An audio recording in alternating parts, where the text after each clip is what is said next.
One of the world's, great venture investors and entrepreneur, Reid Hoffman, is known for his saying, building a business is like jumping off a cliff and assembling the airplane on the way down. And that's a great quote. I've actually had this conversation with Reid. That quote actually needs a tag on sentence at the end, and that is, it's a lot easier to jump off that cliff and try to assemble that plane on the way down if you know there's going to be somewhat of a soft landing when you get there.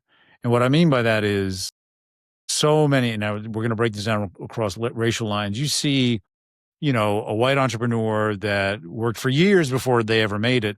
Well, how could they afford to try that for years if their rent wasn't being paid, if they weren't putting food on the table somehow? Well, there was a safety net of some sort, generational wealth, whatever kind of safety net that person had. White people have historically, right, in this country, at a totally different degree than most Black entrepreneurs, Black folks in general. Generational wealth is a relatively new phenomenon in the Black community, and there's a million reasons for it, but it's all very much a true statement. For her to actually offer practical advice to entrepreneurs, not saying give up on your dreams, it's, you probably don't have that same kind of soft landing that others do. You better have a plan B in place while you're still pursuing plan A. And I don't see where the controversy is. Maybe it's right message, wrong messenger, wrong time. And I think that's valid. Yeah, to your point, Nia, there's been a lot of commentary about the job market and how hard it is to find a job. So I could see how that message would like stir up some emotions,